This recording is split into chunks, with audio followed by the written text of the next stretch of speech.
이제 하나님께서 오늘 우리에게 주시는 말씀 함께 찾아서 읽으시고 말씀의 은혜 나누는 시간 같습니다. 오늘은 요한복음 21장 5절과 6절의 말씀입니다.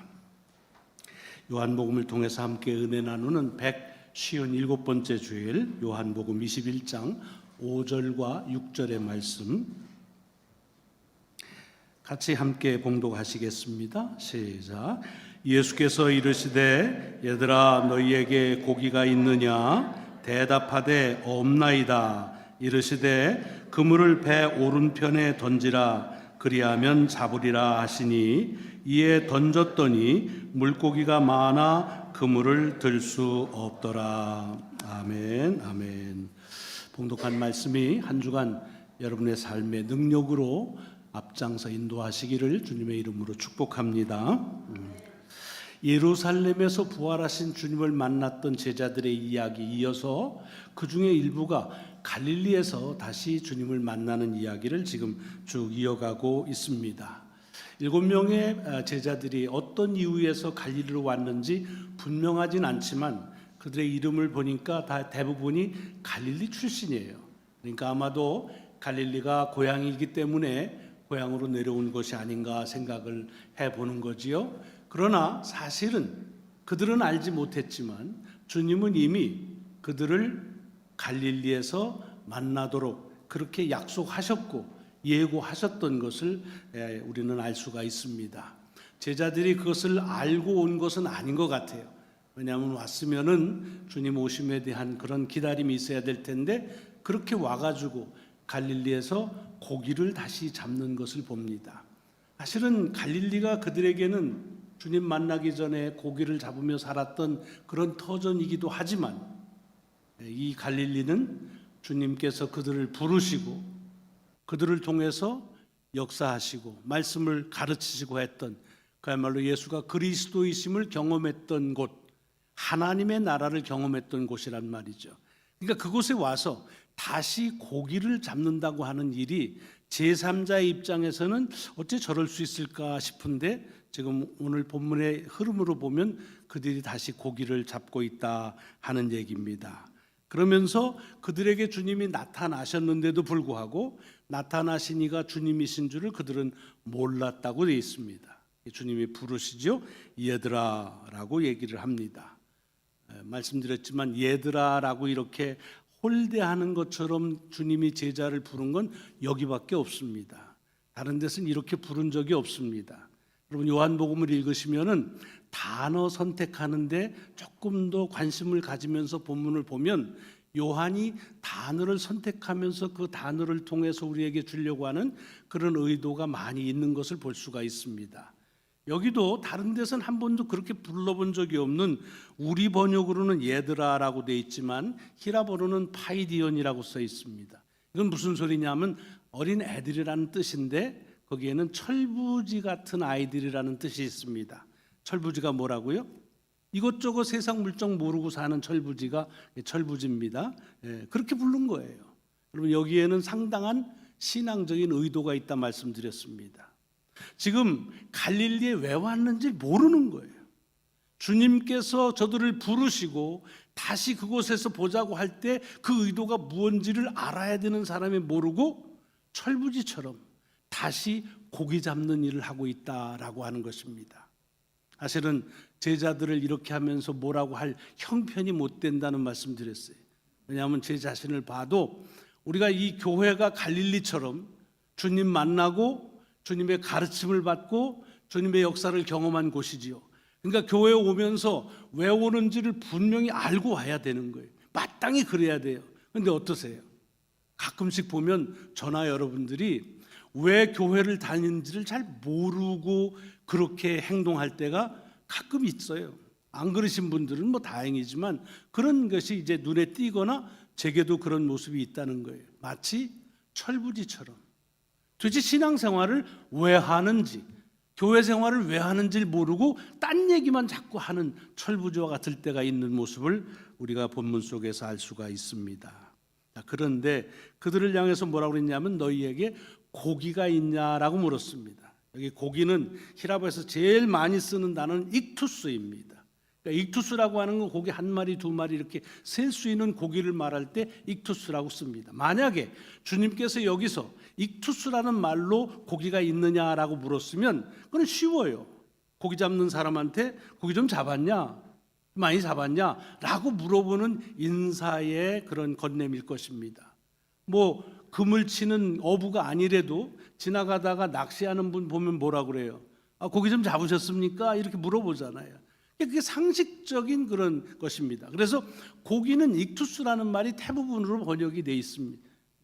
뭐 이 고기가 익투스로 번역된 게 아니라 익투스가 고기로 번역이 됐지만 그런 겁니다. 물량적으로 얼마나 많은 고기를 잡을 수 있는가, 한 마리, 두 마리, 열 마리 셀 수 있는 그런 고기를 말하는 겁니다.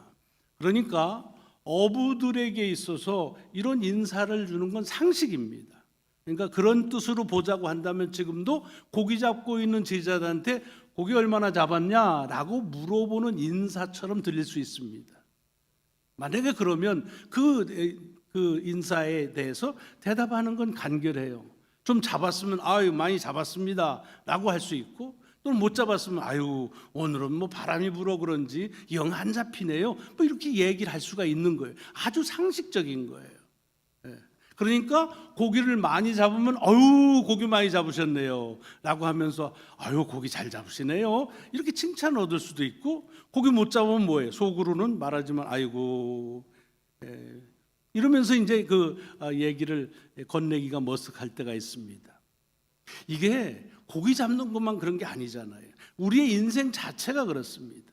사람들은 우리에게 우리가 얻은 것, 취한 것, 달성한 것, 가진 것 이런 것들을 가지고서 우리를 평가하지요.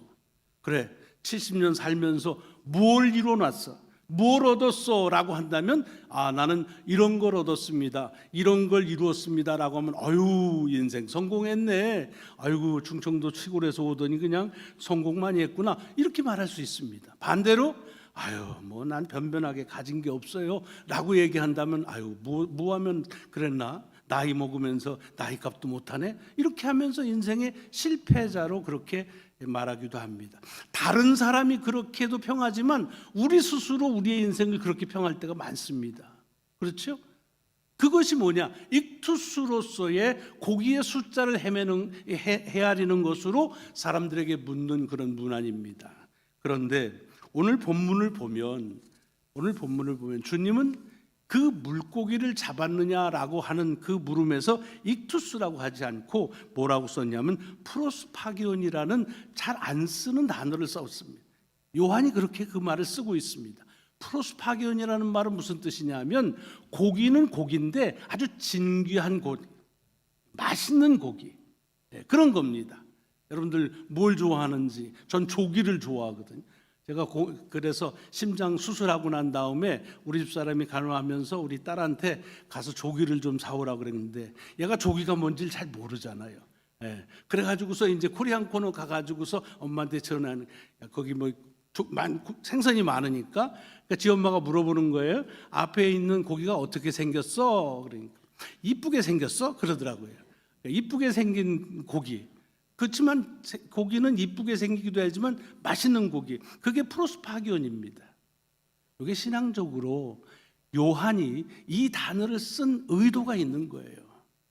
물론 이것은 밤새도록 고기를 잡았는데 아무것도 못 잡았다라고 하는 그런 거로 될 수 있지만, 프로스파기온이라고 물어봤다는 얘기는 주님께서 제자들에게 물어본 의도는 얼마나 몇 마리나 얼만큼 고기를 잡았느냐가 아닙니다. 정말 잡아야 될 걸 잡았느냐 그런 뜻이죠. 우리 인생으로 물어본다고 하면 얼마나 많은 것을 얻었느냐, 얼마나 많이 성취했느냐, 얼마나 많이 가졌느냐, 이것이 세상의 기준이고 우리가 우리의 삶을 판단하는 평가하는 기준이지만 주님은 그렇게 보시지 않는다는 거예요. 프로스파기온, 네가 인생에서 가장 중요한 것을 얻었느냐 라고 묻는 것이라는 겁니다. 아마 2주 전에 말씀에서 맨 마지막에 이 물음으로 여러분들과 같이 설교를 만든 기억이 있습니다. 여러분들에게 주님께서 물어보신다고 한다면 여러분은 어떤 대답을 하실 수 있겠는가 하는 겁니다. 만약에 내가 이뤄놓은 것이 뭐 집안 칸이라도 있고 뭐 어카운트에 돈도 좀 있고 뭐 앞으로 은퇴할 것들 다 해놨다, 뭐 가진 게 있다 라고 말한다고 한다면, 주님은, 세상은 어떻게 평가할지 모르겠어요. 주님은 거기에 관심 있는 게 아니라는 거예요. 네가 인생 살면서 정말로 깨달아야 될 것을 깨달았느냐, 얻어야 될 것을 얻었느냐 라고 물어본다고 할 때, 과연 그 질문에 여러분과 저는 어떤 대답을 할 수 있겠느냐 하는 겁니다. 이것도 두 가지지요. 나는 정말로 인생을 살면서 내가 인생에서 가장 중요한 것이 뭔지를 얻었다라고 한다면 그건 참 감사할 일입니다. 근데 오늘 본문을 보세요. 오늘 본문의 제자들은 뭐라고 그래요? 그렇게 물어보니까 없나이다, 없습니다. 고기가 있냐 그러니까 없다 그렇게 말합니다. 그러니까 요게 주님께서 익투스라고 하는 것으로 물어봤다면, 없다고 하면은 고기를 밤새 잡았는데 한 마리도 못 잡아서 아무것도 없다는 말이 됩니다. 그런 흐름으로 말씀을 봐도 괜찮아요. 그러나 여기서 프로스파견이라고 하는 단어를 썼기 때문에 사실은 그들이 밤새면서 몇 마리의 고기를 잡았을 수도 있어요. 하지만 그 가운데 쓸만한 고기가 없었다, 좋은 것이 없었다, 그런 뜻으로 얘기를 하는 겁니다. 그걸 우리의 인생으로 보자고 한다면, 우리 인생에서 뭔가 얻어내는 것, 세상이 말할 때는 이루어놓은 것, 이루었다 할지 모르지만 정작으로 내 인생의 가장 중요한 것은 아직 이루지를 못했다라는 그런 고백이라는 것입니다. 이거를 그냥 문자대로 받는다고 한다면 사실은 이렇게 얘기하는 것이 인생의 실패의 한 결말이라고 볼 수 있죠. 아무것도 깨달은 게 없습니다. 나는 가진 게 없습니다. 이거는 참 후회스러운 삶을 살았다는 그런 고백일 수밖에 없습니다. 가끔씩 그렇게 우리 삶을 돌아보면서 내가 살아온 것이 참 아무것도 아니구나 라고 하면서 회상하면서 그것 때문에 시리에 빠지는 경우가 간혹 있지 않습니까? 그렇다고 한다면 오늘 이 제자들의 대답, 없나이다 라고 하는 대답이 여러분의 대답이 될 것이라는 얘기입니다.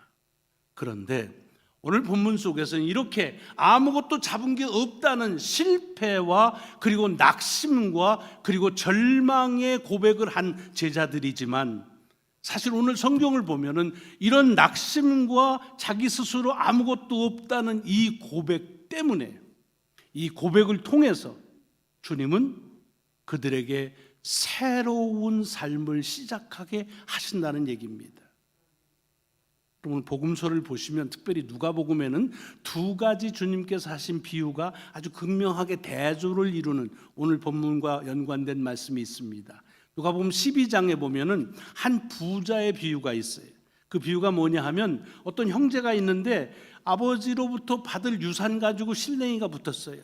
그래서 내가 더 가져야 되고 너가 더 가져야 되느냐 이런 얘기 흔히 있을 수 있는 거죠. 그런 실랭이가 붙어서 이거를 내가 좀 더 가져야겠다, 뭔가 좀 얻어야겠다라는 그런 것 그들에게 얘기하시는 거예요. 주님이 무슨 비유를 들었느냐 하면, 한 부자가 있는데 농사를 지었는데 너무 농사가 잘 됐어요. 그래가지고 있는 창고 가지고는 다 거기다 쌓을 수가 없어. 그래서 창고를 새로 짓고 그리고 거기다 그냥 꽉꽉 차 넣었단 말이지.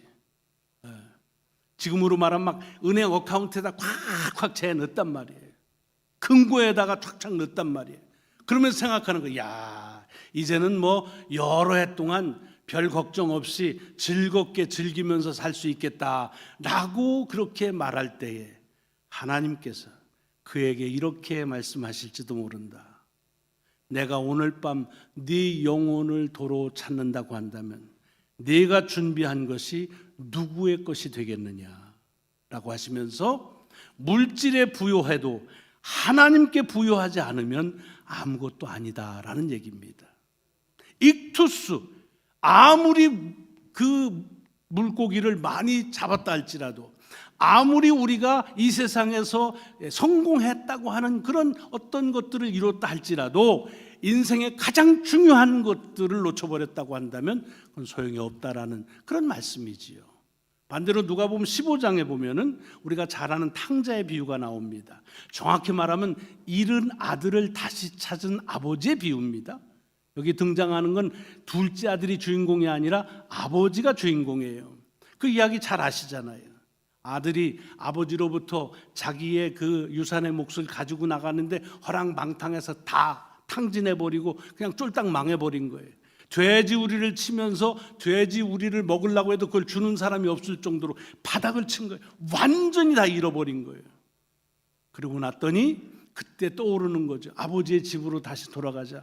그러나 내가 지금 가서 아들이라고 어떻게 얘기할 수 있냐. 그건 안 되고 그냥 아버지의 집에 종의 한 사람으로만 써달라고 하자라고 하면서 뉘우치며 그 아버지의 집으로 돌아가니까 아들이 돌아오는 게 한참 멀리 있는 곳에서 이미 아버지는 그 아들을 맞이하려고 준비하고 있었고, 아들이 오자마자 뭐 좋은 옷을 입혀라, 금반지를 끼워라, 신을 새로 해라, 송아지를 잡아라, 잔치를 베풀자 막 이러면서 그런 이야기 잘 아시잖아요.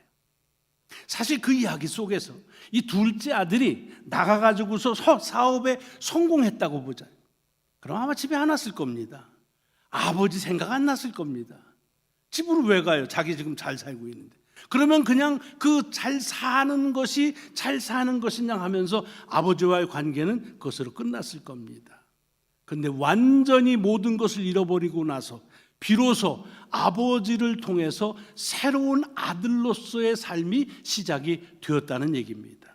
오늘 본문에 나오는 이 제자들이 그 말씀을 가지고 보면 그냥 한번 나가서 고기 잡으러 나갔는데 그냥 고기를 너무 많이 잡았어. 그럼 어땠겠을까요? 그냥 상상해 보는 거예요. 아마 고기만 계속 잡으러, 야 이거 아직도 우리 기술이 녹슬질 않았네, 한 3년 그물질을 안 해가지고 어쩌나 했는데 역시 우리는 아주 프로야 뭐 그러면서 열심히 고기를 잡으면서 잡은 고기 세면서 살았겠지요. 그런데 아무것도 잡지 못하고 또는 가장 중요한 것을 잡지 못함으로 인해서 주님께서 그들을 통해서 그들에게 필요한 것들, 가장 중요한 것들을 얻을 수 있는 새로운 시작을 이루셨다 하는 말씀이 오늘 본문에 나오는 말씀입니다. 사람들은 얼마나 많은 고기를 잡았느냐는, 얼마나 많이 이루었느냐 하는 것으로 여러분을 평가하고 우리 자신이 우리를 평가할 수 있습니다. 그러나 주님의 관심은 정말 인생에서 가장 중요한 것을 얻었느냐라고 하는 것이라는 말씀입니다. 서로 여러분 가운데 아직 그 가장 중요한 것을 못 얻어서 여기 나오는 이 제자들처럼 나는 아직 없습니다, 없나이다 라고 고백했다고 한다면, 여러분 그것은 내가 인생을 헛살았다, 나는 실패했다라는 인생의 고백이 될 수 있을지 모르지만, 세상은 그렇게 평가할 수 있을지 모르지만, 그러나 주님은 그 고백 위에서 새로운, 그 어느 것으로도 빼앗길 수 없는 새로운 가치를 다시 한번 얻을 수 있는 그런 삶을 시작하신다 하는 말씀입니다. 살다 보면 많이 얻었다고 생각하는데 오히려 그것 때문에 삶이 어려운 적 많이 있습니다. 뭔가를 이루었다고 하는데 그것으로 인해서 삶의 진정한 가치를 깨닫지 못할 때가 참 많습니다. 그러기에 오히려 내 삶에 있어서 내가 가지고 보이는 것, 이런 것들이 아니라 정말로 인생에 가치 있는 것이 무언가를 고민하면서 서로 그것을 아직 갖지 못했다고 하는 그런 고백을 부끄럽게나마 하게 될 때, 주님은 그 고백 속에서 우리에게 가장 가치 있는 삶을 새롭게 시작하게 하신다는 것입니다. 그것을 경험한 바울이 고린도 교회에 보내는 말씀에서 자기 자신을 포함한 그리스도인이 누구냐라는 걸 이렇게 표현하고 있습니다. 우리는 무명한 자 같으나 유명한 자라. 세상은 우리를 무명하다라고 말하지만 세상의 기준에서는 아무것도 우리가 기억할 것이 없지만 우리는 유명한 자다. 왜? 우리는 가져야 될 것을 가졌기 때문이다. 죽은 자 같으나 우리가 살아있고, 징계를 받은 자 같으나 죽임을 당하지 아니하고, 근심하는 자 같으나 항상 기뻐하고, 가난한 자 같으나 부요하게 하고, 아무것도 없는 자 같으나 모든 것을 가진 자로다. 여러분, 이것이 인생에서 프로스파기온, 가장 중요한 것이 있느냐라고 물었을 때 내가 그것을 가졌다 고백하는 이가 고백할 수 있는 귀한 신앙의 고백이라고 말씀을 드립니다. 너희에게 고기가 있느냐? 없나이다.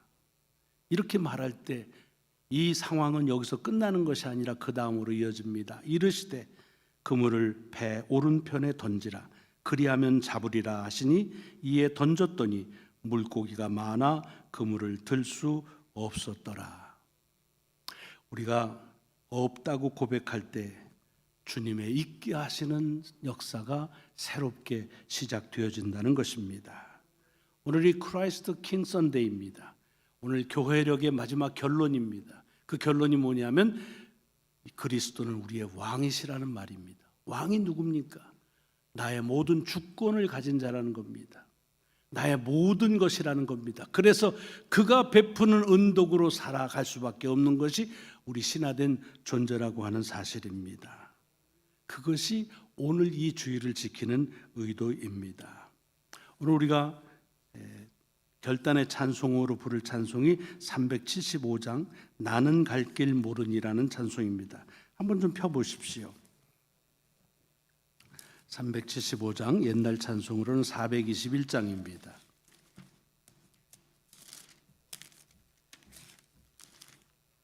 거기 보면 가사가 이렇게 1절이 시작됩니다. 나는 갈 길 모르니 주여 인도하소서.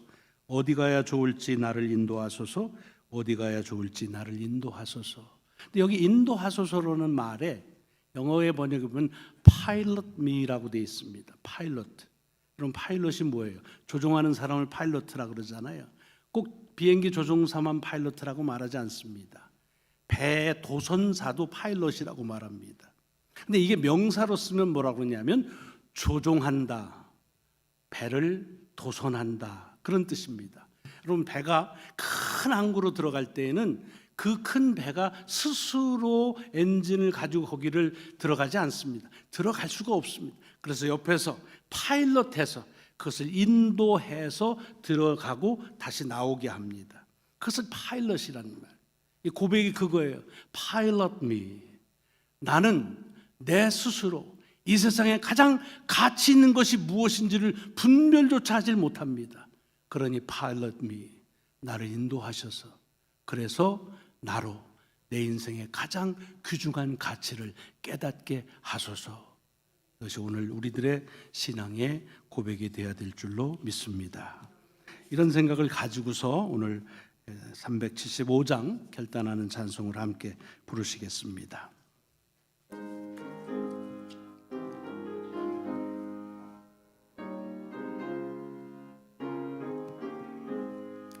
나는 갈 길 모르니 주여 인도하소서.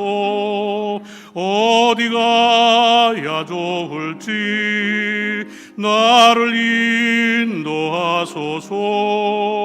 어디 가야 좋을지 나를 인도하소서. 아무것도 모르니 나를 가르치소서. 어찌해야 좋을지 나를 가르치소서. 어찌해야 좋을지 나를 가르치소서. 아이같이 어리니 나를 도와주소서. 힘도 없고 약하니 나를 도와주소서. 힘도 없고 약하니 나를 도와주소서. 마음심이 슬프니 나를 위로하소서. 의지 없이 다니니 나를 위로하소서. 의지 없이 다니니 나를 위로하소서.